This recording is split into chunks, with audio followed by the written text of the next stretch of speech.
magkaiba rin ang location. Parehas ng probinsya. Okay, Ah, recording. Okay, here we go. We are recording. So, ayun, konting background because of the change of scenery. Uh, well, nagkaroon ng vaccination drive here in our province. So, there were no classes. So, naisip namin na, yeah, change of scenery. I go back here for like several days and then I go back. Ayun na si Miss Ria. Miss Ria. Hello, hello po. On internet. Okay. Okay. Okay na tayo. Lalargan na. Okay. Kamusta po? Kamusta po? Malinaw po ba? Mga sir, yes, mga sir. ma'am. Okay. Pakisabi lang kung puro ano yung sound kasi minsan naglolo ko yung headset. Okay. So, ano yun? Mute natin ito. Connectivity issues. Okay.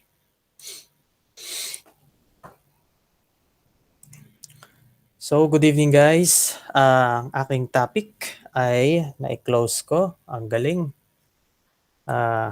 Asan na ba yung topic?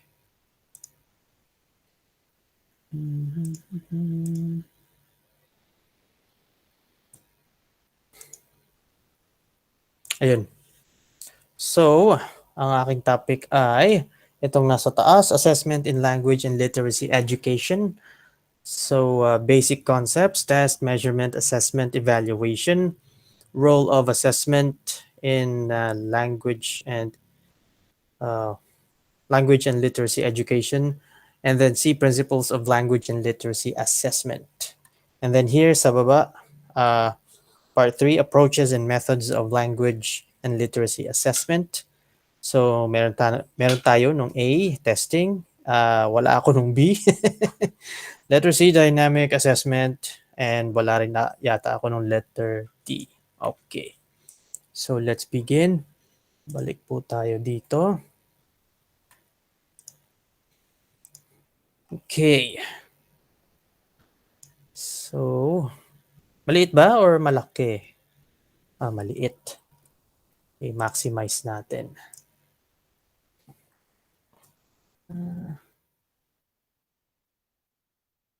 Yung unang ano. Okay, language and literature assessment. It's supposed to be literacy. Key concepts assessment is the act of gathering information on a daily basis in order to understand individual and students' learning and needs. In the context of language teaching and learning, assessment refers to the act of collecting information and making judgment about a language learner's knowledge of a language and the ability to use it. Okay, defined by Carol Chappell and Geoff Bingley. Testing refers to procedures that are based on a tests. In learning, it is a salient part of the assessment. Language testing is the practice and study of evaluating the proficiency of an individual using a particular language effectively, as defined by Priscilla Allen. Okay. Next, assessment and evaluation principles. Assessment and evaluation are essential components of the teaching and learning process. They should be planned, continuous activities which are derived from curriculum objectives and consistent with the instructional and learning strategies. A variety of assessment and evaluation techniques should be used. Techniques should be selected for their appropriateness to students' learning styles and to the intended purposes. Students should be given opportunities to demonstrate the extent of their knowledge, abilities, and attitudes in a variety of ways. Okay, ang haba pala. Teachers should communicate assessment and evaluation strategies and plan in advance, informing the students of the objectives of the assessment procedures relative to the objectives. Students should have opportunities for input into the evaluation process. Assessment and evaluation should be fair and equitable. They should be sensitive to family, classroom, school, and community situations and cultural requirements. They should be free of bias. Okay. I have never seen one before, but I'm sure there is. Assessment and evaluation data and results should be communicated to the students and parents and guardians regularly in meaningful ways. Assessment and evaluation principles. Again, assessment and evaluation should help students. They should provide positive feedback and encourage students to participate actively in their own assessment in order to foster lifelong learning and enable them to transfer knowledge and ability. Assessment and evaluation should use a variety of techniques and tools. The teacher collects assessment information about students' language development and their growth in speaking, listening, writing, reading, knowledge, and abilities. Data gathered during the assessment becomes the basis for an evaluation, comparing assessment information to objectives. Curriculum objectives allows the teacher to make a decision or judgment regarding the progress of the student's learning. Okay, how many are there? Okay.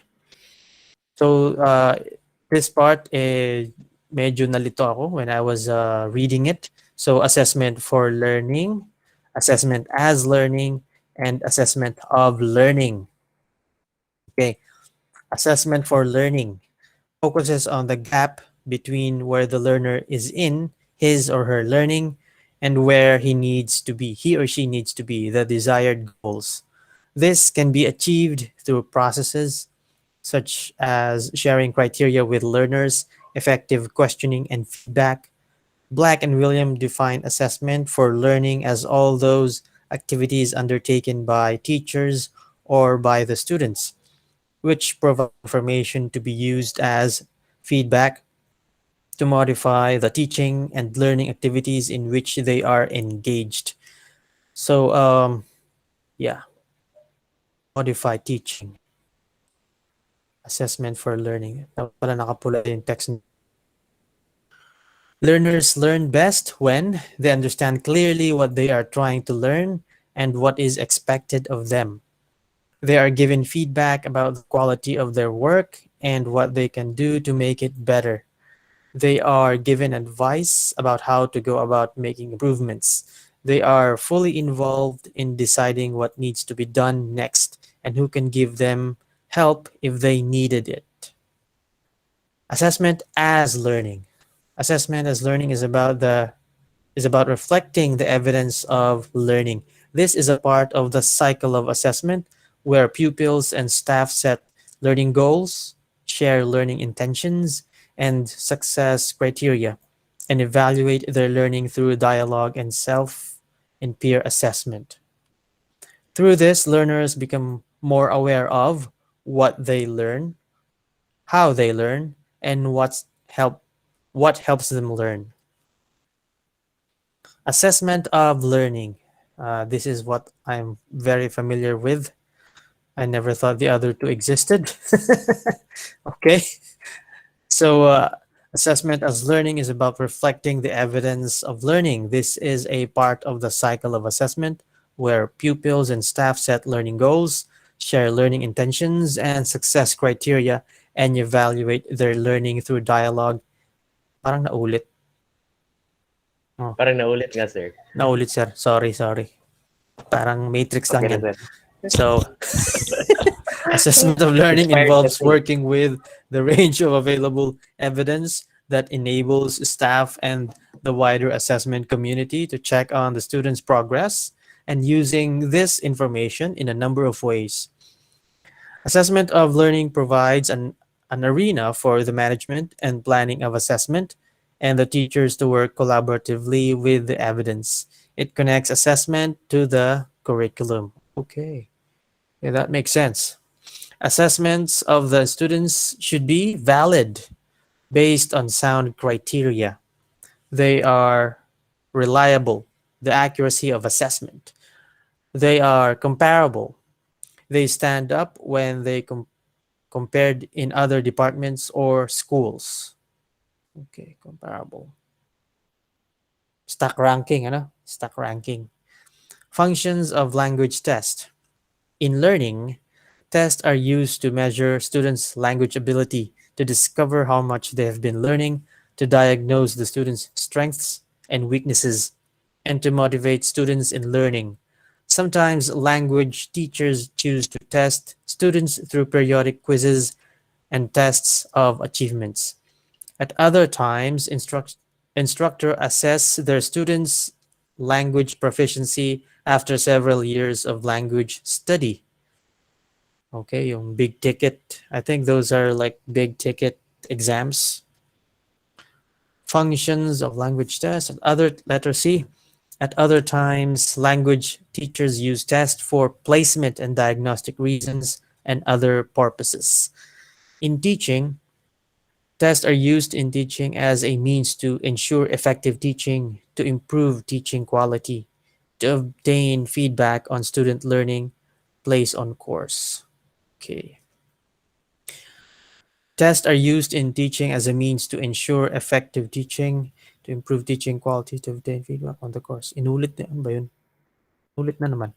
Test can be a backwash effect, which means that they may result in changes of instructional programs or teaching strategies to reflect the test contents because language teachers want their students to do well on high stake tests for many different reasons, of course. In research, language tests have a potentially important role in virtually all research, both basic and applied. It is related to the nature of the language proficiency, language acquisition, language processing, language attrition, and language teaching. Okay, so here we are at the last slide, I think. Huh? Last. Okay, it is the last. Okay, discussion point. Okay, guys. Guys, are you still there? Guys? Hello? Present. Dito pa Sir, po. Present. nandito pa sir. Ayun, ayun. Discussion point, differentiate testing, assessment, evaluation, and measurement. Honestly, when nung dumating tayo sa ano na to, 7 day 207, I was 207. really confused. Parang testing, assessment, evaluation, and measurement. Parang they are synonymous, right? So I was really confused during the first few days when I was reading this part. So, what about you guys? Don't worry sir kasi ako kahit education major, I still cannot differentiate those four until there's like a review. I still cannot, I still can differentiate those four. These are ito kasi very overlapping kasi yung apat. Yung Correct. Yeah. concepts nila very overlapping. So it's for me, even though I'm education major, it's very hard for me to differentiate this four. So Mm-hmm. don't worry sir, hindi ka nag-iisa. I think Agree. Agree. if I see a picture or something that will represent each one, it's like an icon. Maybe I can differentiate.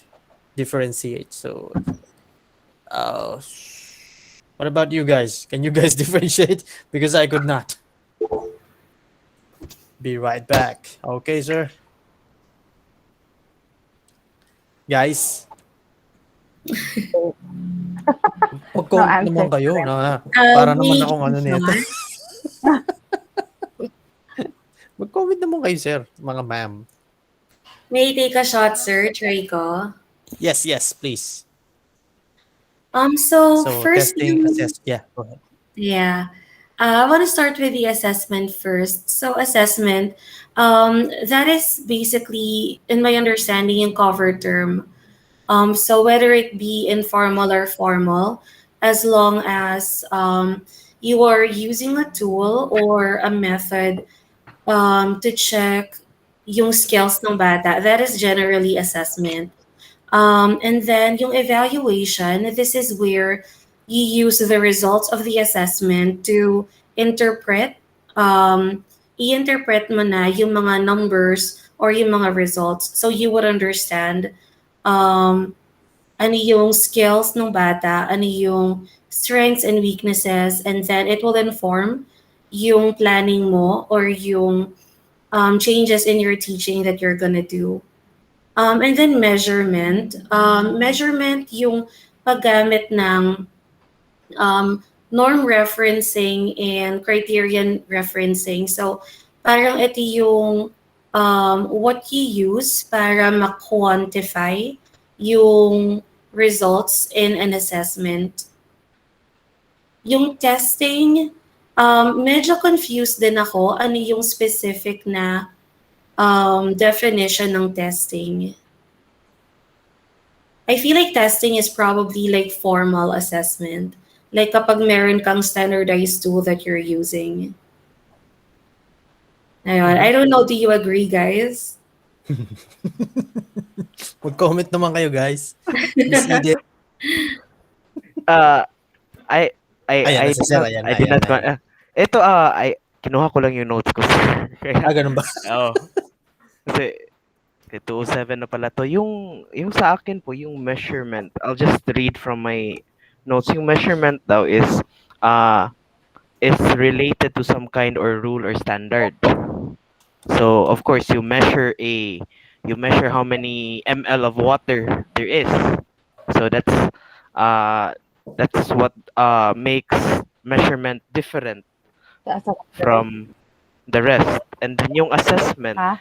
yung assessment is uh what do you call this? Yung assessment is about a kind of goal or objective. Mhm. And then yung test is under assessments. So yung testing is under assessment, and then yung evaluation, yung endpoint ng evaluation is to pass a judgment Pass a onto judgment. something. Oh, make a judgment. Sorry, not pass. That's too condescending. But make a judgment. Make a judgment about something. So, ito rin yung, yeah, it's about a defined criteria of quality. So yun, yung defined criteria of quality, yung evaluation, it's just it's overpassing na naman the assessment definition. So yun lang sir, that's all I could share about those four very confusing and often overlapping terms. Ayun. Bali, what I remember from this was those three things. Assessment, what are those things? Assessment as learning. Let me find it first. Okay, assessment for learning, assessment as learning, and then assessment of learning. Yun lang ako familiar yung assessment of learning. Kasi that's how you measure, that's how you test the ability of a student, any subject. So assessment of learning. So medyo nung binabasa ko to, parang ano daw tawag doon. I never knew that the other this one and this one existed, assessment for learning and then assessment as learning. So this one, only this. So thank you for sir. Thank you for sharing that one. Si ano naman, si Miss Eden or Miss Ria. If May meron na na-share si Miss Rhea, i-ano natin, i-open mo nga yung link na open share ni natin. Miss Rhea. I-share mo na lang, Sabi ni sir, Miss para Ria, maano na. wow. Hanep. I don't know if the Ayun, site is ayun. reliable. Pero yeah, this might be easier for us to Yes, visualize kung ano this yung is a lot overlapping. easier. Yeah. This is what we need, a visual map. Assessment, evaluation. So assessment is ongoing.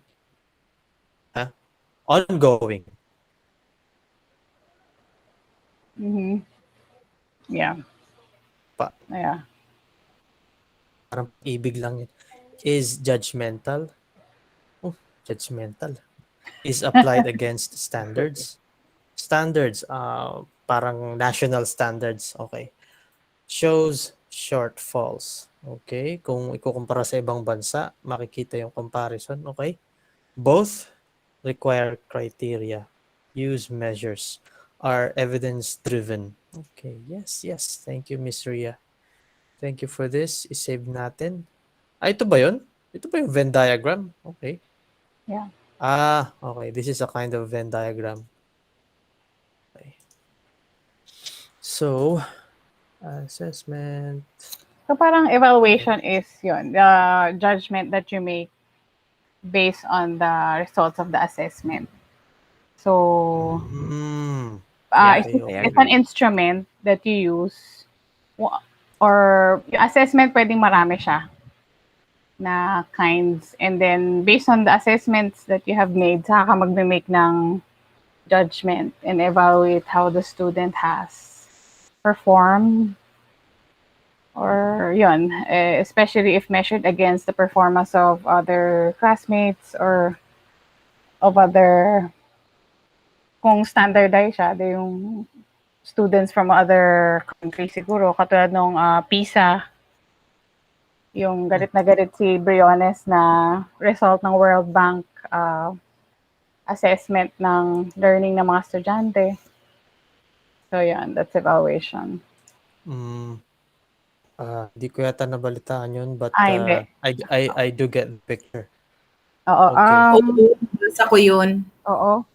Parang nagkagalit siya kasi World Bank issued this report na they said that Filipinos are very poor in math, science, and literacy. Sabi niya sabi niya sa World Bank, they should apologize to the Philippines kasi dapat na bago nilabas yung report, may heads up muna sa DepEd kasi hindi naman daw totoo yun. Siyempre, hindi niya matanggap na yun yung result ng kanilang study. Pero alam na naman natin lahat yon. Kaya lang, That's true. Ano, Ano lang generalized. sila, reactant generalized. lang sila sa result ng naging nila sa curriculum nila na bago. Oo. Ano kasi yung general, parang, hindi ko alam, matansya ko lang, it's a general assessment siguro, kaya ganun yung labas. Pero hindi naman ibig sabihin lahat ng Pinoy ay ganun. Anyway. Yun yung sir, yun yung result yata ng national evaluation ng yung from grade. 'Di ba may national evaluation tayo like INCAI, yung mga ganon. All world meron yun yung sa nila. Tas doon nila, yun yung sa measurement, yun na yung nagagamit. I think yun na yung nagagamit sa measurement kasi 'di ba? Sabi daw doon, when it comes to measurement, it talks about the number. So, kasi yun yung average, like makikita nila kung ilan ang nakakuha ng A, ilan ang nakakuha ng B, sa anong subject. Yun yung measurement when it comes to number. So, yung binasihan ng World Bank, yun lang yung mga yun yung national test na na kinuha ng mga bata in the recent year. Parati namang kulelat ang ang in the past 4 years, parating kulelat ang ang Philippines. Mas the more the longer na implement nila yung curriculum na yon, mas lalong naging mababa yung yung literacy ng mga bata, especially sa reading comprehension. Yeah. True. If I may add, kasi I'm doing a report on that kasi connected naman siya sa tinitake ko. So may isang article si Randy David analyzing the result of the study made by World Bank na actually hindi ba siya pwede ma-question kasi 3 standardized tests ang pinagbasehan nila. And these are tests from a test na pumasa sa standards ng iba't ibang bansa. So anyway, sabi ni Randy David, yun nga, ang main cause of the poor academic performance ng mga Pilipino is poor reading comprehension. Tama si Eden. Kasi, babalik na naman tayo dun sa language na ginagamit sa pagtuturo sa mga bata. Kasi how can you perform well in a test when the test is written in English, in a language na hindi ka familiar? Paano ka makapag-solve ng, for example, na math problem kung yung comprehension mo ay hindi nga ganun kagaling. So, that's the point of Randy David dun sa article niya na it all boils down to the language that we use in teaching the kids. Kasi kahit meron tayong mother tongue, hanggang grade 3 lang pala siya ginagamit. After grade 3, Filipino na yata, tama ba ako? Or English Balik na sila sa English. Balik na sila sa English. Oo. Yun pa yung start nila na mag-learn ng English. Oo. Tapos hindi na, after na nun, hindi na nagagamit yung mother tongue. Kaya nga questionable yung MTLB curriculum. Masyado Dapat maiksi. hindi na siya Daw yung in mode of instruction. Hindi na siya in mode of instruction. Instead, subject na lang siya. Kasi yun talaga yung nakakapaghila ng ng literacy ng mga bata. Ang ang daming issues din kasi yun nga, should we teach exclusively in English kahit na yung mga nagtuturo din mismo ay hindi qualified? Or should we go back to the mother tongue para mas matuto yung mga bata? Kaya lang paano yung international standards? Magsasuffer naman. So, Actually, mas mahirap nga ituro yung yung mother tongue kasi hindi naman lahat ng teachers na in that particular area mother tongue nila yung Cebuano. So hindi din yung assurance na mas ako I lean on to English kasi everybody knows English as mode of instruction. For example, patuturuin ako ng Kapampangan. Paano ko naman ituturo yun? Cebuano yung mother tongue ko, tsaka Tagalog yung alam ko, 'di ba? So magle-learn na muna naman ulit yung teacher. So that's another it does a no as a teacher, 'di ba? So yung at least kung English yun, alam na gumraduate siya. Ibig sabihin, yung teacher, gumraduate siya, ibig sabihin, alam niya kung paano mag-English. Kasi lahat naman ng instruction sa college, English eh. 'Di ba? So yun yung hindi na sila babalik mag-aaral ulit for me lang ha, kasi ang daming issues kasi noon eh. Ang daming, for example, yung yung sister-in-law ko, ang mother tongue nila doon, Blaan. Tapos siya, Bisaya siya.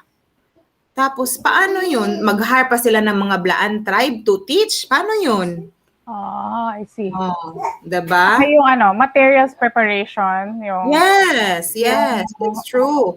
gagawa ba ng diba? Magasto. Naalala ko to kasi ito yung sa forum natin, lumabas to eh. Tapos nag-interview, di ba? Pina-interview tayo ng parents, teachers na nasa Pinas, na ganon-ganon. Tapos nag-interview ako doon. Tapos nga, in-interview ko din yung ko.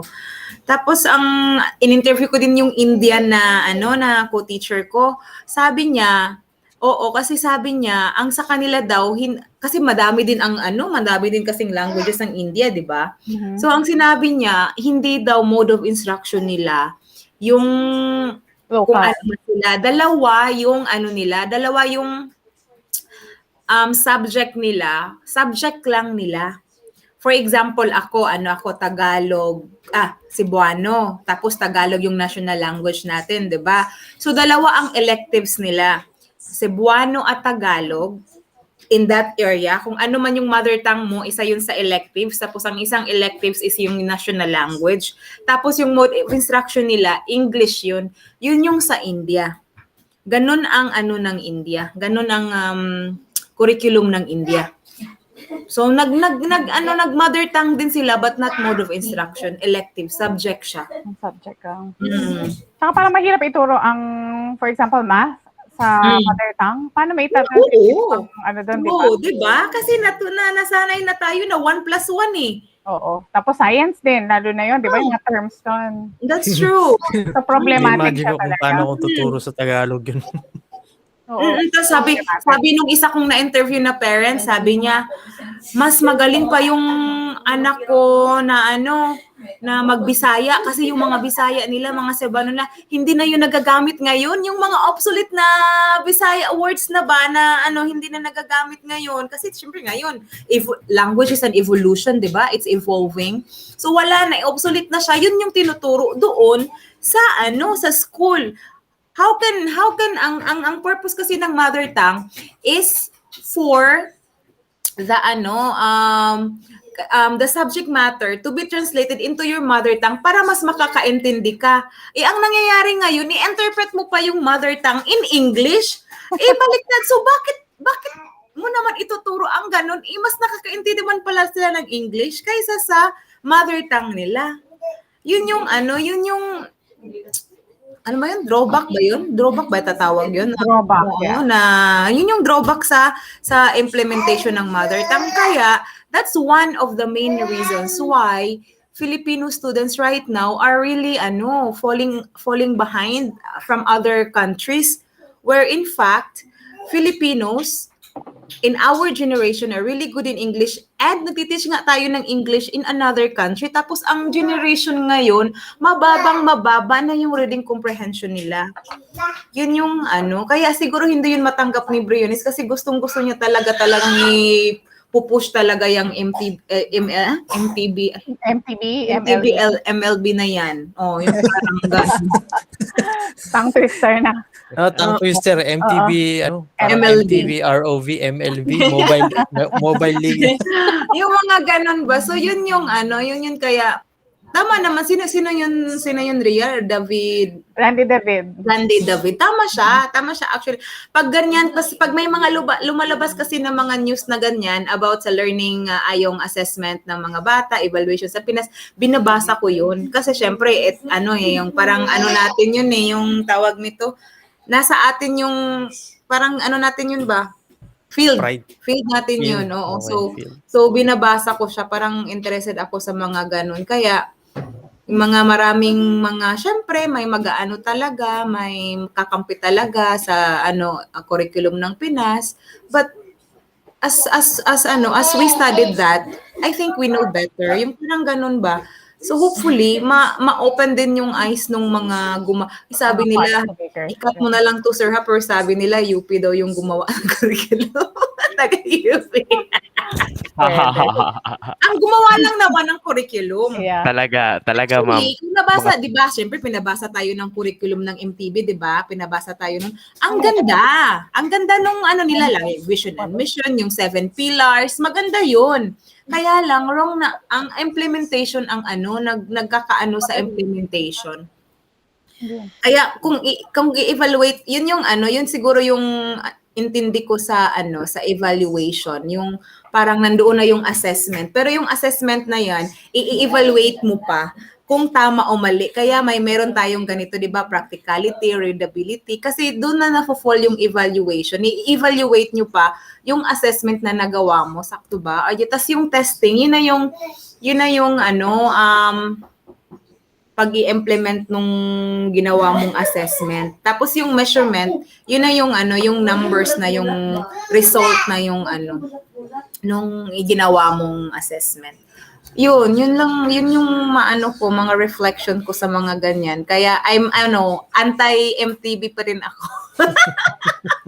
Yung question kasi sa amin, I may just share, baka meron kayong opinion.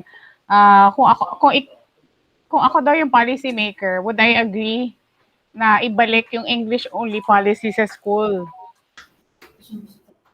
Do I think na it will benefit students more na ibalik yung English only policy kasi nga sa maraming issue sa MTB, MLE implementation. So, yun yung aming ngayon, essay na due this week. So, yun yung mga nabasa ko na in paper maganda yung maganda yung goal ng MTB, MLE, pero parang hindi mo nila masyadong napag-isipan. Na-implement ng maayos. At saka apparently wala siyang evaluation after nila Yes. Wala silang study kung ano yung nangyari na sa mga bansang nag-undergo nung itong bagong program. Mm. So, ayun. So, it appears it's doing more harm than good sa That's ngayon. true. Yes. Oo, sa Mm. ngayon. So, Kaya they need to be assessed. kailangan That's ayan, true. oo. So, pasok pa rin siya, 'di ba? Assessment pa rin. Yes. Ayun, ayun. Ayun Bale, na. yung sharing ko maiksi lang. Hindi ko naman nilalahat. I'm not telling that I'm not saying that all students are having low English proficiency. I have noticed that So, um, I'm not watching TV ever since I got here because it's all pasatay and I don't want to pay for subscription. But nung nasa Pinas ako, yung mga student or bagong graduates, they're exposed to parang nagkaroon ng focus sa Tagalog, sa national language. Tapos yung mga palabas sa TV, tinatagalog na. Kasi nung bata ako, I remember, pag nanonood ako, almost everything is in English. So maliban sa panonood ko sa TV, pagdating ko sa school merong interaction, pagdating ko sa sa mga labas may nakakapagsalita din ng English. So everything is free flowing ba. Pero now parang it's shifting backwards. So I'm not sure if our I don't know curriculum is doing its job. Ah, kayo yung mga nakakapansin kasi tagal na akong wala sa Pinas, hindi ko na nakikita. So, anyway, itutuloy ko na yung susunod na kabanata. Ano ba 'to? So, this is letter C, Principles of Language and Literacy Assessment. Okay. So, Sir, this yung slide. yun yan, sir, natapos na yan ni Kevin. Ito? Mm. Natapos na pala. Natapos na yan. Kaya yung part 1A lang tayo. Part 1A. Mm. Okay. So, doon na tayo sa 3, ano? Mm. Doon na tayo sa 3. So, this is created by Annalisa Sanchez. Mukhang Pinay din ito. Tapos taga-UP din. Panis. So, this is approaches and methods of language and literacy testing. Okay.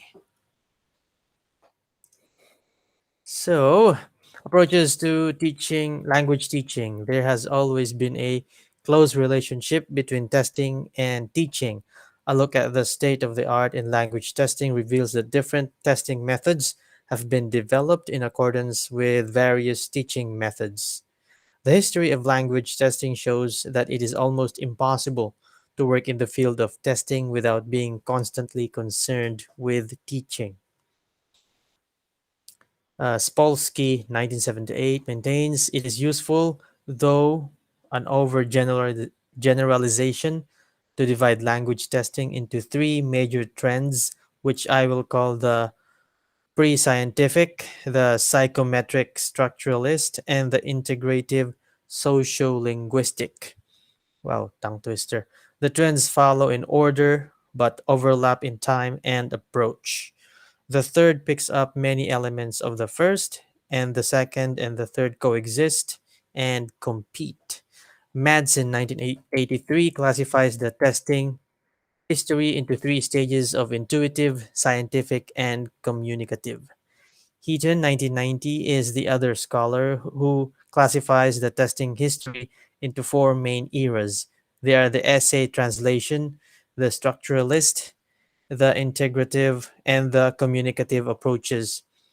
Faraday, ayun na yun, also divides the history into four periods of translation: discrete point, integrative, and functional. Okay, nasan yung pang-apat? Periods of translation, discrete, point, integrative, and functional. Only three. Essay translation approach. This is commonly referred to as the pre scientific stage of language testing. No special skills or expertise in testing is required. Tests usually consist of essay writing, translation, and grammatical analysis. Public examinations resulting from the test using this approach sometimes have an oral component at the upper, intermediate, and advanced levels. Strengths. This approach is easy to follow because teachers will simply use their subjective judgment. Ah, yeah. It may be used for testing any level of examinees. The model of tester can easily be modified based on the essentials of the test. Weaknesses. Subjective judgment of teachers tends to be biased. The tests have a heavy literary and cultural bias. Okay, of course, cultural. The structuralism approach. The structural approach to English views the language as being divided into several components. These components interact with each other and form the rules of language. Structural approach involves structural linguistics, which stresses the importance of constructive analysis and the need to identify and measure the learner's mastery of the separate elements of the target language. Grammar translation is another structuralist method of teaching English language. Structuralism is the in the classroom relies heavily on repetition and trial and error. I remember repetition very vividly. Teaching in this manner is often tedious.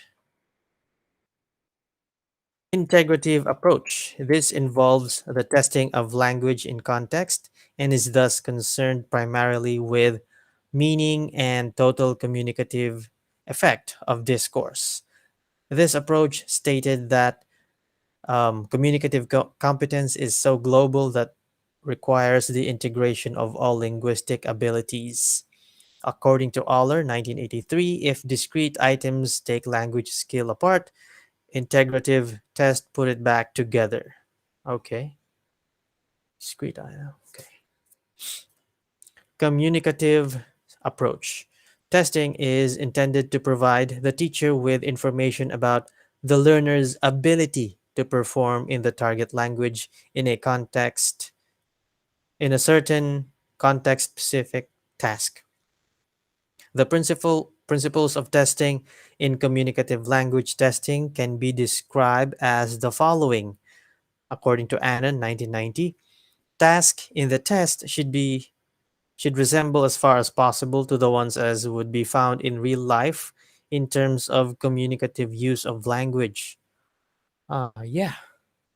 Yeah, I remember learning what is that?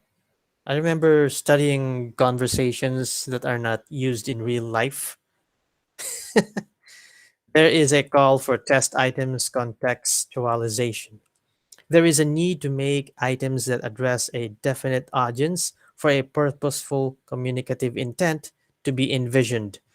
Test instructions and scoring plans should touch on effective communication of meaning rather than on grammatical accuracy. Requirements of communicative testing, according to Brown, identifies 5 requirements that make up what is to be called a communicative test: meaningful communication, authentic situation, okay, unpredictable language input, mhm, creative language output, integrated language skills. The performance of, okay, tigil muna tayo dito guys. Kasi, hanggang saan ba yan? Hanggang 24 pa siya. So I like this part because I remember some parts of this in my life, both in teaching and as a learner. Okay, nawala. Guys, Yes, we're here. Yes, sir. so do you guys remember anything about this in your teaching or your student days? Yeah, definitely. Yung mga parang pilit na dialogue na pinapabasa sa mga textbooks. I like that. Please share. I Yung remember those things. oo, yung kailangan mo iparot yung mga nakasulat sa textbooks. May mga call out pa dun sa mga characters. Mhm.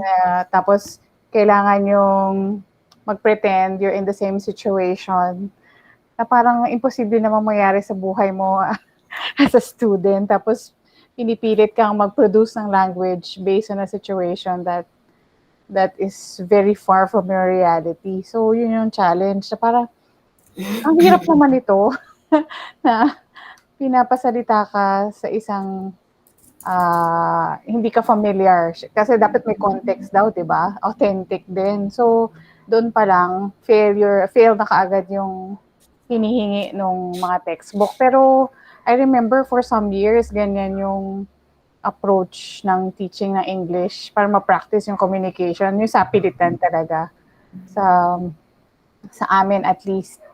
And nothing authentic about it. Hindi parang hindi nila kinonsult yung local natin, local milieu, kumbaga, kung ano yung talaga nangyayari sa mga estudyante. So, paano ka magpa-practice kung ganun yung pilit na pilit, kumbaga? So, yan. I remember a conversation or a setup. The book we were using was imported, so I don't know if that is a good thing or a bad thing. In my point of view, it is a bad thing. So yung setup, we are in a restaurant and we are to order. Mhm. So tinanggal na yung papasok ka pa lang para mag-reserve ng seat and then saka ka makakapasok, etc. Nandun ka na sa loob and then the waiter will hand you a menu and then after that you will say the food you like. So I remember one hors d'oeuvres, hors d'oeuvre. So I was really pissed. I could not pronounce the words right, and Uh-huh. it's like French or European food. Mhm. But and then nung I we went outside, hindi naman kami mayaman. Pagdating doon, it's Jollibee. So where do I order? There is no waiter, and they don't give us any menu to open, and then there are pictures with prices. I just look up behind the cashier and then I point, or hey, it's a hamburger. So Mhm. I like a hamburger. I like French fries. So I realized back then it was very different, not necessarily useless, Mhm. because years later I found out that they in the Philippines we do have restaurants that have those kinds of things in their menus. But nung bata ako, hindi ko siya nagamit. So it's not totally useless, but uh, maybe in a parang maybe that's the reason why the books in the later years nakikita ko parang localized version Yeah. na. Parang Mhm. instead of restaurant, karinderya Mhm. or Jollibee or something. Tinatanggal nila yung salitang Jollibee or McDo pero fast food. Yeah. So yeah, So, mas so like malapit that. na sa Mas katotohanan. malapit. Yeah. Same here. Same here sa Thailand. I have seen old books na Cambridge or British made or whatever, Mhm. and the context is so different. For example, when they say festivities, when they say festivities, holidays or whatever, it's Christian holidays. So here it's totally different. Although Mhm. maraming Christians dito, nakikita ng mga bata napapakamot sila ng ulo. Parang Christmas. Why is Christmas so important? So yun nga. Uh, After several years, napalitan na rin yung libro. May mga katutubo, may mga Thai na rin na gumawa ng mga libro ng English and localized na rin siya. So may mga eatery, mga sidewalk, yung mga menu dun sa sa mga conversation in English, na rin pagkain ng Thai. So I think this is the part that what they are talking about. Mhm. Parang ginagawang localized. Same concept but Yeah. localized. At saka yung isa, yung unpredictable language input. Ah, Nauso dito yung meron ditong sa Thailand yung movie. Ano yun? Hi, how are you? I fine, thank you. Seriously, but when you ask anyone here, hindi naman lahat. When you say how are you, their answer is halimbawa nasaktan, nabangga dito. Oh, I'm okay. I'm fine. Thank you. And you? Kahit na may masakit dito. So same answer. Uh-huh. So, unpredictable language input, it should be contextualized. Kasi parang na itanim sa kanila na 'pag ikaw tinanong ng gano'n, itong sagot mo. Mhm. Kaya Yun po when I ask, right. "Hey, how you guys doing?" They're like, parang nagsalita ako ng alien language. How you guys doing? Inulit nila, "How you guys doing? What is that?" "Oh, okay." Mali daw ako. "How are you?" Ayun, saka sila Mhm. sumagot. Yeah. So, I don't know if meron din tayong gano'n sa Pinas. Meron din siguro, 'di ko lang na-encounter. Anyway, next, performance approach. Performance-based assessment believes that the students will learn best when they are given a chance to perform and show what they know according to their own plan, collect data, infer pattern. Oh, I love this. Infer pattern, draw conclusion, take a stand, or deliver presentation. Okay. According to Brown, 2004, in developing performance-based assessment should consider the following principle: state the overall goal of the performance, specify the objectives of the performance in details, prepare the student in stepwise progression, use a reliable evaluation form, checklist or rating sheet, treat performances as opportunities for giving feedback and provide that feedback systematically. It has strengths and weaknesses. For strengths, increasing learning motivation. It's meaningful, it's authentic, it challenges high order thinking of students. Yes. Time consuming, expensive. Yes, it is. Challenge the teacher to match assessment to classroom goals and learning objectives.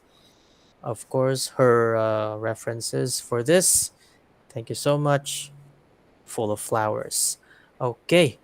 So, balik tayo ng konti dun. Okay, performance approach. So, I noticed nung pagdating nung nasa Pinas kasi ako, nagtuturo ako sa academy. So, totally different. My students are Koreans, either Koreans or Japanese or sometimes Chinese. It's a mix. So, hindi ako nakapagturo sa private or public. It's either one student or five students, that's it. Pagdating ko rito, I immediately saw like contests. So for English, and what I notice is that as teachers, we are to give students a setup like yung kanina na yung sa restaurant. Instead of restaurant, may sarili silang term dito. I forgot what it is. Like, bibigyan ko sila ng drawing, and then they have to imagine, put the words into the paper I gave, and then they are to perform that. And then if they did it good, they are going to the contest, regional and national contests. So, um, dito sa Rayong, yung I'm fortunate enough to meet him, yung nanalo ng tama ba? Regional ba? Nanalo si Sir? Sir Chris? National. Really? Wow. Okay, I did not know that. So, yung department po kasi, science and technology. But I met the guy from the foreign language department, and he's the one who made his school win the national language. What is that? Skit competition nationwide. Kasi what they did is they have a canvas like a background here. I have not seen all of it, but merong forest, merong kingdom, merong restaurant, whatever. And then ang bahalang gumawa ng ang tawag dun, ng script, ng situation, whatever, lahat ang gagawa yung bata. Tapos ang ginagawa lang ng teacher, he is there to manage. So he is not telling the kids what to say or tell the kids what to do. He's just managing, do it properly, organizing it. How do you call that? So the students take center stage. So basically, that's it. So the students are the boss. They're the one doing it. The teacher is just guiding them. So what about you guys?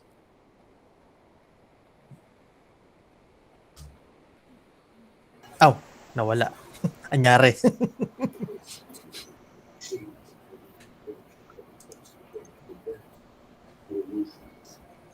Yun na sir, processing muna. Processing muna, processing. Ah, Sorry. Okay, so si Rhea muna. so sa performance approach, ito na yung ginagawa nila dito rin sa grade school and high school dito. Ang tawag nila diyan, at least sa private schools, PETA. PETA. What does PETA stand for? Dire. It's a performance task. PE, okay. PETA, PE performance, tapos ta is task. So, they do it in school when face-to-face pa. So, instead of bringing, it's a project actually, but they do it in school. May specified time na binibigay si teacher. Tapos, ayun, may, halimbawa, for example, Noli Me Tangere, gagawa sila Wow. ng parang comic strips on one chapter or one event sa Nori Me Tangere that they will do in school na hindi na kailangan iuwi ng bahay. So, I like the idea kasi at least hindi na sila mahihirapan sa bahay. Yung time na na-spend nila doon, na monitor pa ni teacher. So that's what they call it here, PETA. Performance task siya na more on the paano naintindihan ng bata yung concept na pinag-aralan. So, ina-apply na agad. So, I don't know how they do it in other schools kung kaila Kevin may ganyan since he teaches high school, if they call it the Yeah. same thing. You call it the same thing? Yung sa amin po, PT lang talaga. Okay. So yun sa amin it's still the performance we actually, especially with our setup right now sa online, where we can't really have like the pen and paper assessment. So yung ginagawa na lang namin, instead of an exam, in a quarterly exam, yung para sa private schools na pang-kolekta, Mhm. is that Correct. is that we just ask them a performance task, and then yun, the important thing in a performance task talaga is a rubric. Correct. Oo. So we as teachers as well, we need to be very kanang skillful, or at least knowledgeable in making a rubric where we have 5 4 3 2 1 as a scale, and then a different criteria. This is how we can effectively Yes. appraise the performance of the student if they really got the competence that we are asking them to in the first place. Okay, Mhm. if we don't have a rubric, just like what I told you, yes, I think last time na parang I like the student, I'll give him or her a big grade. So yun, mawawala yung subjectivity natin, and this is also the reason why some teachers, instead of giving a performance test, they'd rather give a test, because the test is objective, while there's a tendency of subjectivity in the performance test. But if we have a rubric as teachers where we can grade the performance accordingly, then I don't think there's an issue with the objectivity of the scoring. Pero yun, it's a trend here already. Some of my students are also doing that. I'll just give an example of of a performance test that I've given my students. Yung lesson po namin last year was active and passive voice. Mhm. So, ito yung specific lesson na I was really, yung, anong tawag natin dito? Yung nakita ko agad yung potential ng performance test. So, instead of them, converting or identifying sentences or converting it, which is, already considered a higher order thinking skill, I asked them to make a flyer or a brochure. It was the time na umaalboroto pa yung Taal. Every Mhm. January. So yung pinagawa ko sa mga students is you write a brochure about tips on how to to protect yourself and your family from an ashfall if in case it comes here. Okay, that was very an uncertain time at that time. So yun, gumawa sila ng mga instructions. So it's either they write it in passive or in active form. So yun, na-assess ko talaga na some of the students hindi pa talaga they're still not into the concept of if you write in active voice lahat, though they can write in active and passive voice, but the concept of them the concept of writing everything in passive voice or active voice, hindi talaga nila na understand some of them. So, yun, that's a very important, that's the good thing about performance tasks is that you can really see Yeah. uh, where what the students know and what the students should improve in the future. So yun, and then the problem also of performance tasks is that most of us, including me, think of performance as the end game of everything and the end game of the lesson. But there should be a, the feedbacking that we talked about the last time. So yun lang po. Yun lang po yung masasabi ko about performance tasks. Mhm. Okay, But thank you, one sir. thing, Thank you for oo. sharing that. In addition lang dun kay Kevin, ang maganda rin dun sa performance task, yung rubrics nga, it's easier for the parents also who assist their children to see how they would go about the activity. Kasi under yung expectations ng teacher. So ano yung dapat magawa ng bata. Kasi dati, I remember nung high school, walang ganyan. Walang mga rubrics. Pag nagpasa ka, kung okay kay teacher, 100. Pero pag wala siya sa mood at nag-grade siya, so pasensya ka, ito lang ang grade na bibigay sa'yo. Whereas kung may rubric, pwede mo ipaglaban yung ano mo, 'di ba? Yung pwede mo ma-receive na grade. Pero dati it was very subjective. So I think it's easier for the parents guiding their children at home. And also siguro kung mag-face to face na, mas madali din sa teacher mag-feedback sa parents kasi meron ka talagang ginamit na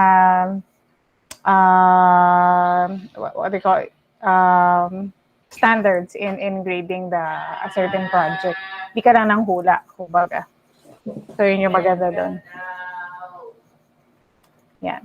Oh, okay, thank you po, thank you po. Ay, may sasabihin si Miss Eden. Okay. Oo, kasi sa literature nga sa literature ko nga na ginawa, 'di ba sa even sa dati pa nagpapa-performance na ako sa kanila yung na-enhance lang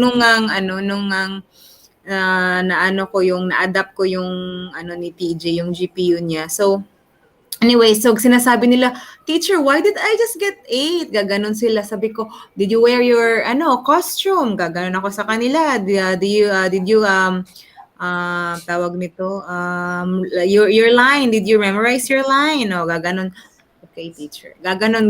So at least hindi ka na ma-question kasi ang mga bata dito super talaga ma-question sila sa sa mga grades nila. So kaya pag sinasabi ko, ganito yung rubrics, ganito yung nyo, ganito yung ganito.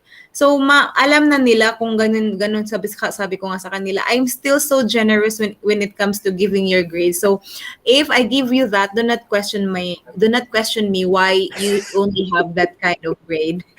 So sinasabi ko yun sa kanila. The very first part, sasabihin nila, "Oh, teacher, 20% costume." Gaganon sila, of course. Gaganon ako sa kanila. Of course, that's what you need to do. Tapos kaya na nila yun. Alam na nila. Alam ko kasi pag may rubrics ka, pag clear yung pag clear yung objective tsaka yung metrics mo, yung bata din, alam din nila kung ano yung dapat i-hit nila, what is expected of them. Correct. Sila din, nagsiset din ng nila, ng expectations sa sarili nila. Kaya yun yung 'di ba sabi ko pinasulat ko sila ng sequel isa din yun sa sa performance based nila, sa performance task nila. Pinasulat ko sila ng sequel ng $1,000. Tapos sabi niya, "Teacher, only 9? Why not 10? Actually, you deserve 7." Sabi ko, "You deserve 7. Why, teacher? I wrote the story. But did you employ sensory words? Did you employ dialogues? You just wrote what you wrote was a script, not a story." Sabi ko sa kanila. "But teacher, do you want me to really give you the right grade?" "It's okay, teacher. It's okay." Ganun sila. Ano yun? Sequel ng $1,000? $1,000 ni O. Henry. Yung yung si Gillian, yung namatay yung uncle niya, tapos pinamanahan siya ng $1,000. Tapos pag magamit niya yon at pag magamit niya yon at the right way, may mamanahin siyang $50,000 pero hindi niya pa alam yun na may mamanahin pala siya na $50,000 kasi mayaman siya, Ano pangalan ng yung author? Oh, Okay. Henry. O. Henry. Oo, mayamang-mayaman yung uncle niya tapos bakit $1,000 lang yung pinamana sa kanya? Oo, so parang Yun, nag-question siya ba? kita ko So na. parang oo, basahin mo yan sir. Actually, ang ending kasi niyan, parang walang napunta sa kanya kasi alam mo naman si O. Henry, 'di ba siya, famous siya in twist endings, 'di ba? Ganon yung niya, famous, yung niya, yung parang genre. So, Trademark, yeah. oo, oo. Tapos, nung ang nun, at the end of the day, wala siyang natanggap kahit piso. Kasi, yung $1,000 binigay niya doon sa parang adopted ng uncle niya. Tapos, nung nalaman niya, nung binigay na niya yung receipt sa abogado, tapos nalaman niya na may $50,000 pala siya, in love daw kasi siya dun sa sa ward, tapos sa adopted daughter. Tapos pero hindi yun legally the adopted, parang ward lang, parang scholar ganun. Tapos in love siya, tapos parang ni-reject siya nung babae. Tapos pero Ay? binigay pa rin niya yung pera. Ay? Tapos bumalik siya sa lawyer, tapos binigay niya yung receipt. Tapos nung nalaman niya, okay, hindi naman binuksan nung lawyer yung receipt. Tapos kinuha niya yung stipulation na may maano nga siya na $50,000. Tapos nung nabasa niya yung stipulation niya, kinuha niya ulit yung receipt tapos pinunit niya. Tapos sabi niya, why? Sabi niya, I lost it to I bet daw sa horse race, ganun siya. Tapos happily lumabas siya sa office. So kasi ang stipulation doon, kung hindi mo natanggap kung hindi mo spend yung pera in a right way, mapupunta lahat kay Miss Hayden yung pera ng $50,000. Oh, Tapos, yun oo. Tapos sabi niya, nung nalaman niya yun, kaya pinunit niya yun kasi gusto niya pa din mapunta yung $50,000 kay Miss Hayden. So, yun ang ending. Kaya sabi niya, teacher, but why? Gaganon kasi yung mga estudyante, di ba? But teacher, why? She rejects him. Gaganon siya kasi nakafocus sila sa love story, but in fact, it's not the love story. That's the highlight there. That's spending money wisely ba? Tas ganon. Anyways, maraming but teacher, why? Okay, do you want to have a happy? No, teacher, I want Gillian to have okay, you write a sequel. That's your final project. So, ganon. parang gusto ko tuloy basa. Oo, lang yan siya, sir. Pero actually, madami, 3 years na ako na yatang, madami silang interpretation sa story na yan. Kaya, ang dami din nilang ginawa na storyboard, different kinds of storyboard. May estudyante ako na gumawa ng storyboard na parang 3D, yung diorama. May estudyante akong gumawa nung pictures lang, tapos moving pictures, nagaano sila. Marami, very creative yung mga bata when it comes to performance task. Pinaano ko lang sila. Tapos bahala na sila pumili kung paano nila i-present yung storyboard na yun. Maganda. Simple lang yung plot niya kasi short story But then it's really good. Marami ka ding mapupulot. Hindi ako nagsasawa sa story na yan kasi nga ang mga bata, ang performance task talaga, the students have their own creative way of presenting it. Parang ganun ba? So na-enjoy ako. Tapos lalo ko pang marami pa akong tawag nito, other ways of assessing ba? In the maraming collection ng assessment akong nagagawa dahil sa mga ideas nila. I'm also learning from them. Yung parang ganun, yun Ayos yung yun siguro yung Oo, meron akong 1,000. Dalawa ang story ko kay O. Henry, yung The Gift of the Magi. Grade 9 ko yung The Gift of the Magi. Yung Christmas gift. Yeah, that's nice, ma'am. Christmas gift. Oo. Tapos, yun, dalawa. Grade 9 yung The Gift of the Magi. Tapos yung $1,000, grade 11. Dalawang O. Henry ko. Yun, maano naman siya. Basta performance, kailangan ko lang talaga pinapa-performance tas yung mga bata. Kasi para hindi masyadong, one of the reasons is yung parang hindi masyadong boring yung literature nila ba. Alam mo yung parati na lang silang nagme-memorize sa analysis ng ng ibang authors, ganun dapat yun yung maging sagot nila sa So, dito sa English literature, marami akong activity na pinagagawa sa kanila, leaning on to the performance task na. Yun yung yung nga kasi 'di ba, sabi ko accreditation na member din ako sa school. So, ang ginawa ko rin, pinoprose ko talaga na wala na lang kaming paper pencil test as a summative test sa tawag nito, sa midterm. Yung science, magsa-science fair sila, yung math, yung parang performance task ba, tas project based. 'Di ba ganun yun? Project based. 'Di ba may project based tsaka performance task? Tapos, parang naano ko yun, na tawag nito, na-propose. Pero nga, yun nga, yung money-money. So, kailangan mangbata may paper pencil test to collect money from from the Oo, kaya wala pa rin silang yung doon. Anyways, yun lang yung ko, ma-share ko. Thank you. Tahimik yata si Miss Maika today. Anong nangyari? Ay, hindi pala today. Ngayon lang. Kanina may nag-share siya. Miss Maika. Hello po. Parang wala naman po akong share about performance task po. Pero, kung tapos na po tayo sa dun sa slides, actually gusto ko pong bumalik dun sa communicative testing, if it's okay. Yes, please. Yeah, sir, Yes. okay lang po ba? Pabalik po dun sa slides. Gusto ko pong makita lang yung list. I forgot which one. Teka lang, hanapin Ano, natin. right before performance tasks. Right before performance task. Okay.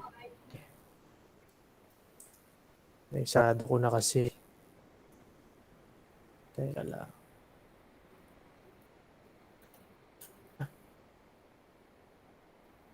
Ano yun? Ayun po. Right before this? Po. Back lang po. Ano po yung before this one? Ayan, communicative testing. Yun. Yeah.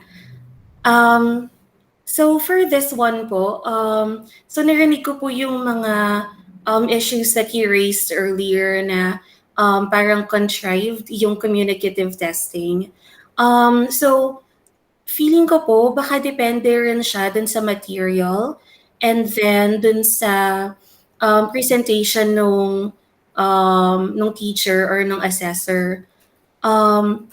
So if it's okay with you po, kasi usually I do communicative testing sa work ko, and usually I use it as a formative assessment. So dun sa meaningful communication, so usually hindi ako gumagamit ng mga yung may pictures or merong suggested na situations. So ang ginagawa ko is I look at the child and then I identify ano yung number one, ano yung goal namin na matutunan niya. So for example, if ang gusto kong matutunan niya is for her to be able to probably interrupt a conversation kapag meron siyang kailangan sa isang tao, like her teacher, yung ganon. So, yun ang ipapractice ko na situation sa kanya. Like, how do you come up to two people and then respectfully excuse yourself and then ask for the attention of one person? And then the other way also for me to make sure na meaningful yung communication is that I check anong situations yung meaningful sa kanya. So for example, if right now he is school age, so probably yung mga times na he would have to interrupt someone is when he's in class and then kailangan niyang tawagin yung teacher niya because meron siyang question. So yun yung magiging context ng communicative testing ko. Kailangan na makipag-usap ng bata sa one or two people and respectfully interrupt them and tell them na meron siyang kailangan or may tatanungin siya. So it also goes with the authentic situation. So usually, ang ginagawa ko is, I guess medyo contrived, kapag nasa setting pa ako yung face-to-face, so of course, may mga katrabaho ako, may staff, and then there are other therapists. Ang gagawin ko, before the session, kakausapin ko na sila na mamaya istorbahin namin kayo nung kid ko ha, na habang nag-uusap kayo, istorbohin namin kayo, and then mag-respond lang kayo sa kanya if she actually respectfully tries to get your attention. So in that way, hindi alam ng estudyante ko, to her, it's an authentic situation. Pero actually, I created that situation. And then, dun sa unpredictable language input, what this means is that pagpasok ng bata in that situation, so lumapit na siya dun sa dalawang staffers namin. So, hindi ko sinabi sa staffers what exactly to say. Yung staffers, each of them have their own different way of responding to the child. So, walang paraan yung bata to expect ano yung sasabihin nila. So, ang mangyayari doon is it will go with the second one, with the fourth one, creative language output. So, whatever the person or the kid receives from those two people that she talked to, she would have to mold whatever her response is. So, doon manggagaling yung creative output from her. So, magiging spontaneous yung conversation kasi meron siyang idea ano yung mga rules, pero hindi niya kabisado ano yung gagawin ng mga tao around her at hindi niya kabisado ano yung sasabihin niya. And then lastly, dun sa integrated language skills, although ang tanging goal ko is for her to say, number one, excuse me, may I ask you something? Yun lang dalawa na yun yung kailangan niyang i-practice. Pero, of course, kailangan niya rin mag-greet, kailangan niya mag-say thank you, kailangan niya ma-express in a full sentence ano yung gusto niyang sabihin. There are a lot of language skills that you were able to integrate in that simple situation. So, for me, dun sa communicative testing, ang pinaka-importante is the material that you use and then yung sensitivity ng teacher doon sa needs ng bata. And yeah, so that's for communicative testing.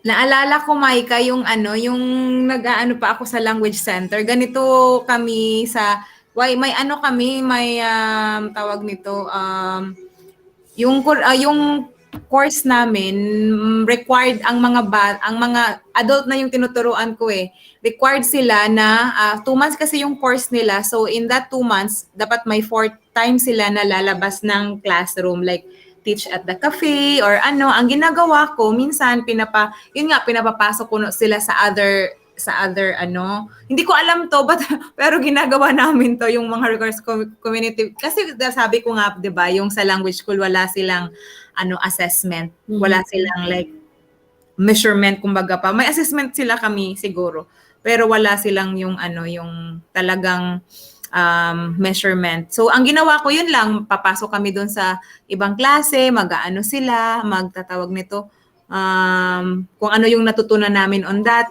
particular day, tapos kung doon kami sa sa coffee shop or lalo kami sa park, yun yung mga ginagamit. Yun pala yung yung tawag nito, mas naintindihan ko na siya ngayon nang nag-explain ka kasi na pala namin to siya, like nagawa namin in the language school setting, yung parang ganon, yung kailangan nilang kumbaga pa practicum ba, Yeah, opo. Dapat talaga merong ganun na.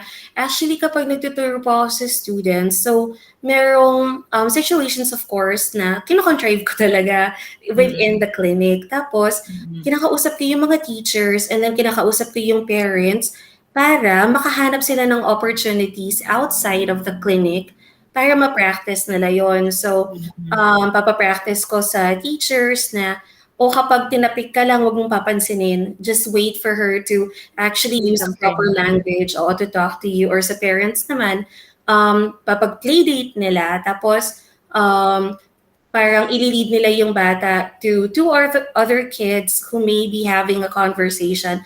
Tapos kailangan mag-excuse ng bata and then to talk to them. So, ayun, kaya kailangan talaga na maghanap ka ng natural environment. Like you could teach it in a like in a safe, contrived environment first, but always make sure na magagamit siya in a natural environment. Thank you so much. Thank you. Very very vivid. Parang yata yun. Basta very vivid, mas detailed. Ayun. Bali, meron pa akong isang slide pero medyo mahaba-haba. Should I say mahaba-haba or what? Asan na ba yun? Nandito sa kabila. Wala pa ako nung letter B. Maghahanap lang. Pero ito na yung susunod na ano. But right now, it is 9:30. Ano? So, baka pwedeng next time na lang ito. No, guys? What do you Next think? time na lang siguro, sir. Oo. Next time Kung na lang. mahaba yan, kung lang mahaba po. yan, wala na tayong time to to reflect. Bali, To share.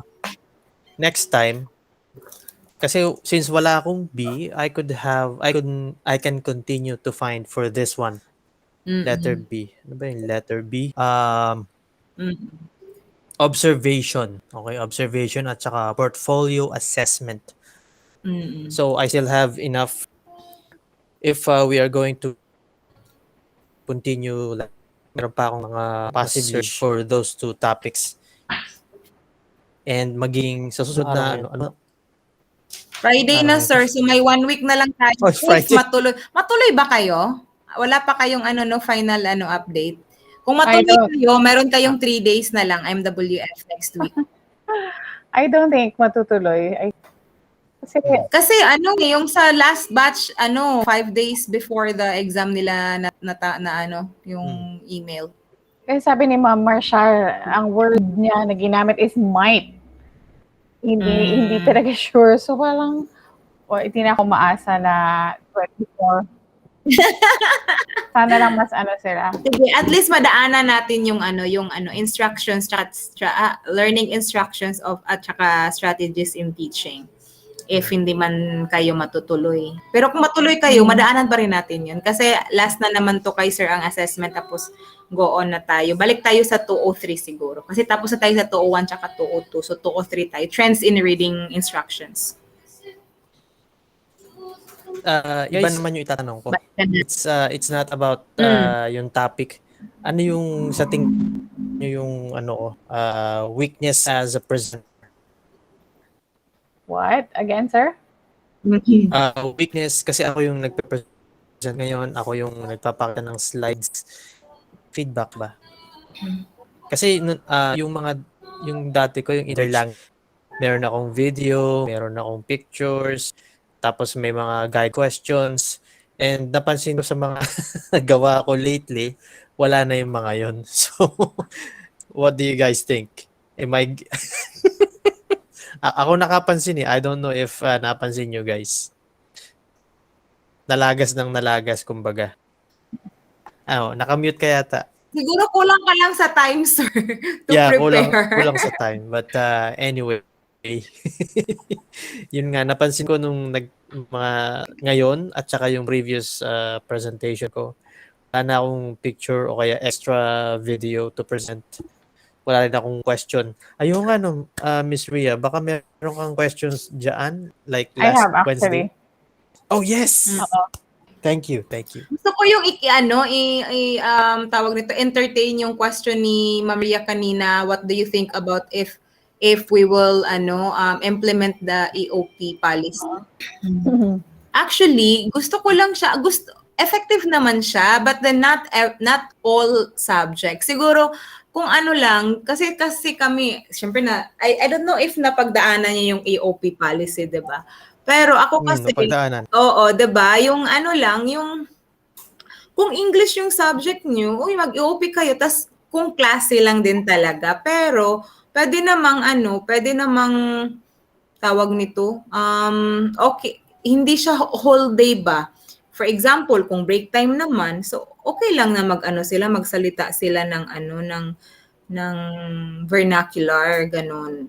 Ganun yung sa ko kasi nga ngayon nga si TG nga sabi, 'di ba, pag hindi naintindihan nung bata, yung ita-translate mo sa mother tongue nila para mas maintindihan nila lalo. Yun naman talaga yung yung purpose ng MTB na 'di ba? Yun to support the second language. Ang nangyayari nga, naging second language nila yung yung mother tongue. So naging mali tuloy siya. Yun lang yung yun lang yung ko doon sa mo, Kuya. Yeah. Sino pa? May ang hirap very tricky. Oo. What's your sandbag? Ako po, hindi ko po na-experience, parang hindi ko po na-experience yung English-only policy. Pero may mga naririnig ako, like, kasi sa public school po ako noon, tapos kapag meron ako mga nami-meet na taga-private school, sila yung naririnig ko na merong mga English-only policy. Tapos napapansin ko naman po na hindi naman po sila ganun kagaling mag-English. So, Like me. so hindi ko po alam kung nakakatulong ba talaga siya or not. Yeah. Tapos, I think kaya po natin ito na pag-uusapan because of yung international standards for learning. I wonder po kasi, of course, we're not the only, what do you call this? Like, ang daming bansa na hindi marunong mag-English. Yeah. So, how are they being tested? Assessed. Yes, na should we really measure ourselves based on Western standards? Correct. Kasi like, ang ganda naman ng literacy sa Korea and sa Japan, pero hindi sila magaling mag-English. So, I wonder bakit iba yata yung standard that's being used for them to test their students compared to Actually, pagkakaalam ko, Maika, hindi siya English ang yung national exam nila. Hindi ang English test. Yung, kung ano yung national exam nung country na yun yung basis nila. At saka so that means, hindi yun English language. Yun yung alam ko. So, yeah. Check natin yan. Ang sa reading comprehension kasi hindi naman lang yan kung sa English language, di ba? Ang sa reading comprehension, paano mo na iintindihan yung question, whatever the language that is used. Yun yung mahina daw, naglonga tayo nun kasi hindi nga marunong mag-interpret yung bata kung ano yung question. Tsaka wala din kasi tayo, ang ibang bansa kasi, napapansin ko, sa ibang bansa, mayroon kasi silang yung prep test ba? Yung paano techniques on taking test. Sa atin wala yun eh. 'Di ba? Wala namang ganun yun sa atin eh. Ang sa ibang bansa meron yan sila eh. Elimination techniques, yung basta ganun-ganun na mga techniques. Wala yun sa atin eh. Yun yung ko. Anyways, continue. Sorry, Micah. No, it's okay. So, yun nga iniisip ko na parang, so I'm guessing na yung mga test na pinibigay sa kids natin are all in English. I think Tapos, so. yeah, so natetest yung skill nila in science and math and other subjects based on their knowledge of English. So, yeah, I can understand bakit sila nahihirapan na ito yung ginagamit pang test ng skill nila, pero ang itinuturo sa kanila sa school ay ibang language din. True. So, I feel like merong mismatch na I feel like kung ang mabibigay sa students probably are Filipino-based or kung ano man yung mother language nila na test, they might be better off. So, yeah, I really wonder kung importante ba talaga for us to compare yung skills ng students natin na alam naman natin na hindi siya solely math, science, or geology or whatever na solely laging kadikit yung English skill natin. True. That's true. Sana makita may evaluate nila yung curriculum na ginawa nila, no? Alam niyo po ba gaano katagal na na-implement yung MTB-MLE? I think 2013. Kasi nag-aaral ako 2014. 2013, 2014. Alam ko, mga that time. Matagal na. Yeah, pero I wonder po kung meron silang projection na by this time, dapat ganito na yung culture or ganito na yung naging effect. I wonder kung nandun pa rin tayo sa within sa time na they're expecting na, it's okay. Nag-a-adjust pa yung kids, nag-a-adjust pa yung teachers.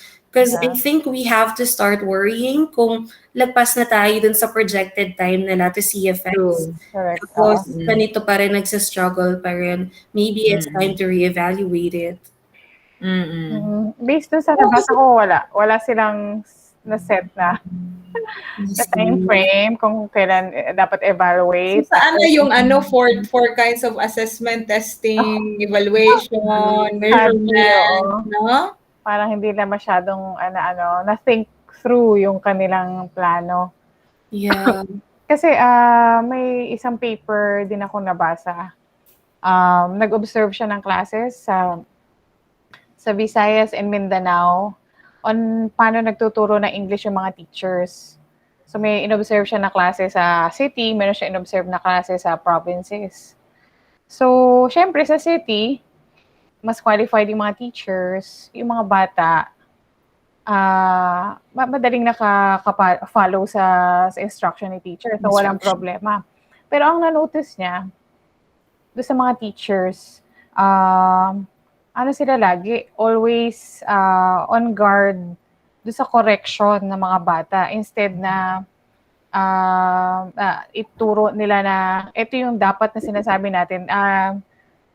Parang ang nahihinder yung mga bata mag-practice kasi parang ang teacher lagi correct ng correct. Ang intern yung mga bata naman napapahiya each time na nagko-correct si teacher. So, ang point nung paper is can we train teachers to be more inclusive dun sa kind ng English na gagamitin ng mga bata, na wag mo kaagad yung i-cut yung sinasabi ng bata kasi maybe yung language niya yung English, yung grasp ng English language hindi pa enough para makapagsalita siya ng isang magandang sentence. Pero bakit hindi mo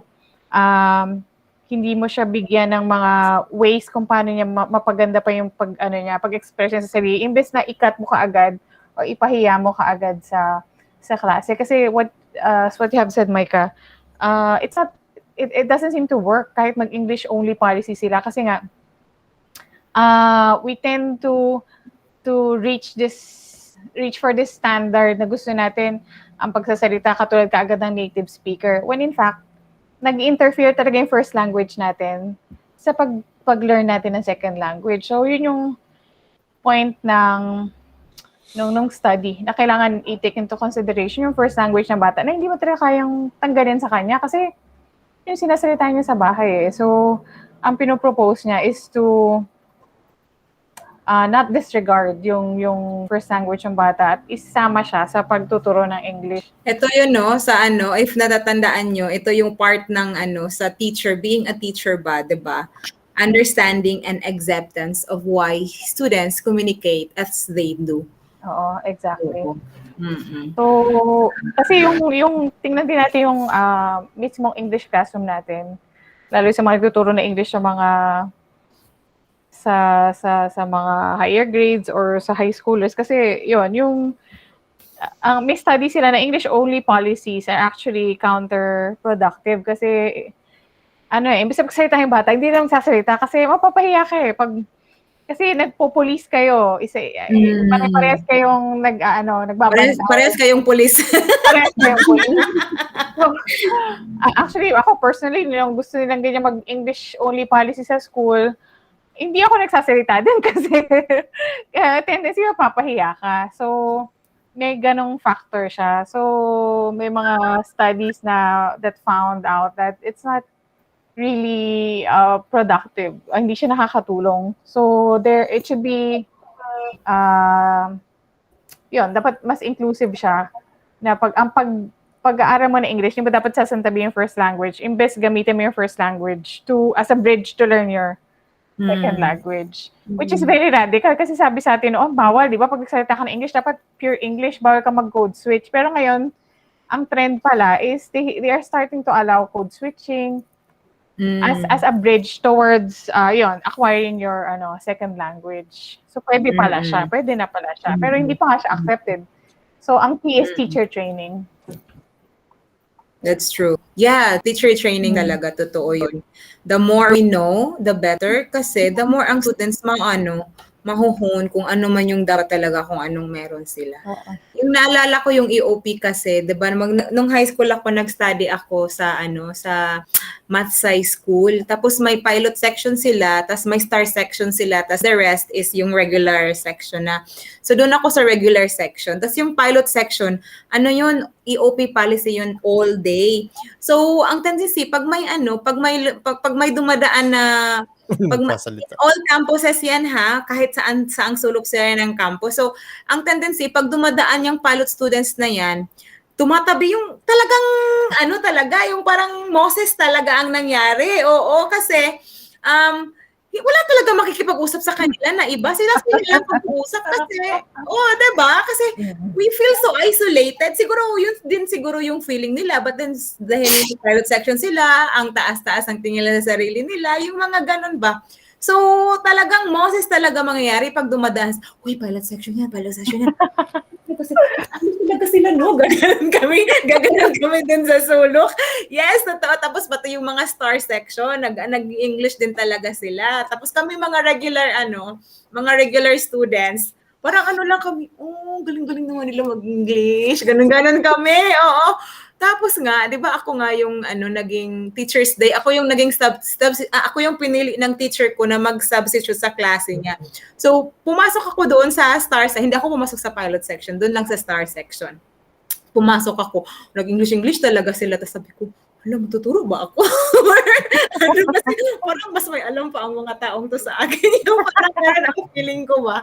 Anyways, nagpa-quiz lang ako ng spelling quiz. So, nagpa-quiz ako sa kanila. Tapos after nun, sabi ko nang sa teacher ko, yan, quiz nila. Ganun lang. Kasi nakaka-intimidate talaga pag ganun. So yun, dahil intimidated ka, it's yung parang hindrance mo na yun to really express what you really want to say. Mhm.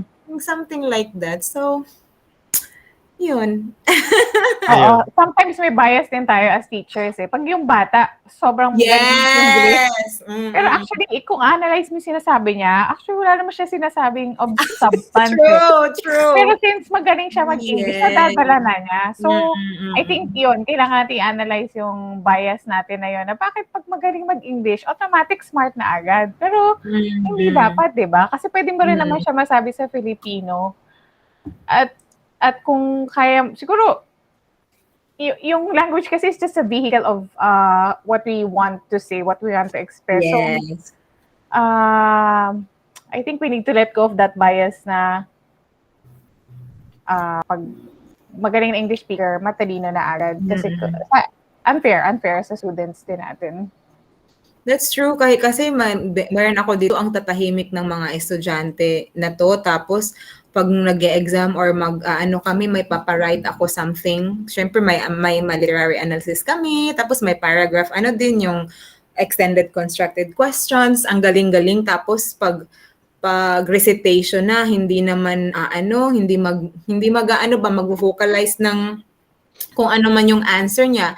Tapos meron din akong daldal niya, talagang leader siya kasi siya yung pinapaniwalaan ng mga classmate niya kasi very matapang siya, very articulate siya. But then, kung magsusulat na siya sa mga even sa like extended constructed questions, parang ang iikli lang ng sagot niya. So, yun yung nakita ko na hindi pala talaga siya basis. When you know how to say the language, it's not really basis kung gaano kalalim yung yung cognitive ability. Yeah. Yun yung naging na ako dun. I've learned my lesson. Charot. Yung sa akin, maiksi lang, guys. Bali nung I was elementary student, we did have AOP policy. But instead of being punished for speaking Tagalog, we are being fined for 1 peso for every infraction. The same. Yeah, so Same. so ang nangyari, parang naging maingat kami. Kaya lang kasi parang payabangan. So, hey, I'm better. Hey, no, I'm better. Blah blah blah. And then after 1 year, doon namin nalaman na yung punishment namin ibabalik din sa amin. Ang ginawa doon sa mga nakolektang piso, umabot yata ng around 200 pesos, I think. Medyo malaki-laki na yun, sa aming section only. ginawa, bumili ng mga treats, pang ano, mga trinkets, mga magkano lang ba yung candy dati? Mga 30 cents. So, maraming nabili. And then, nung Christmas party namin, yung mga punishment, yun ang ibinalik sa amin to shower. Parang, yay! So, both positive and negative. Sa lessons namin, we study English, and then we have little chance to use it. Kasi yung kapag meron ng skit or meron ng any program sa harapan ng class, we tend to, our minds like fly away kasi we don't understand it that kahit nung edad ko na yun, 11 or 12. So we watch it because of the action, because of the color, not because of the language. And then nung nagkaroon ng EOP, we have to use our language. Doon kami naging excited, parang payabangan. But beyond that, it's not really for, it's not, how do I say it? Parang it's only a chance for you to use the language. So, yun lang. Kasi nung habang nagkakaedad, napapansin ko na yung language skills ko when speaking, very minimal. When I talk, I already told you guys, I sound like a Mexican immigrant. Pero pag nagsulat ako sa mga essay, ang layo daw, parang ibang tao yung nagsulat. Ayos na ayos daw. So, nakikita ko yung relevance ng EOP. Kaya lang, it's not applicable for everyone kasi not everyone wants to speak in front of people. So, ganun lang guys.